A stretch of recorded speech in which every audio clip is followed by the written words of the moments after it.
আজি বনালোঁ আম পাপৰ এইফালে পাপৰ এইখিনি হ'ল পিঠাগুড়ি চাউলৰ গুড়িৰ পাপৰ ইয়াত কিনিবলৈ পায় খোলাকৈ আৰু এইখিনি হ'ল টেঙা আমৰ আচাৰ বুলি ক'লে ভুল হ'ব টক বুলি ক'ব লাগিব এইটো আম পাপৰ একচুৱেলি বেংগলী লোকসকলে খানাৰ শেষত দিয়ে আৰু এইটো বনাওঁতে বহুত একো মানে ভাবিবলগীয়া ৰেচিপি নহয় মাত্ৰ আমখিনি সৰুকৈ টেঙা হ'লে বেছি ভাল হয় কাটি ল'ব লাগে তাৰপিছত অকণমান তেলত পাঁচফোৰণ জলকীয়া দি পিনে তাতে কাজু কিচমিচ যি পাৰে দি দিব মই কিচমিচ দিছোঁ কাজু সেইখন তাৰপাছত আমখিনি নিমখ অকণমান হালধি দি ভাজি লৈ চেনি দি দিব লাগে আৰু টক মানে উতল অহালৈকে সিজাব লাগে আৰু বছ বহুত ধুনীয়া হয় খাবলৈ আৰু এইটো পাপৰটো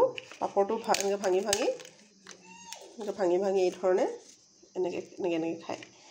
খাই খুব ভাল লাগে যিসকল বেংগলী লোকসকলে মোৰ এই ভিডিঅ'টো চাইছে বা দেখিছে তেওঁলোকে জানিব বহুত টেষ্টি হয় খাবলৈ মানে টেঙা মিঠা আৰু এইফালে লগত ক্ৰাঞ্চি পাপৰ বিৰাট ভাল লাগে বনাই খাই চাবচোন দেই বৰ ভাল লাগে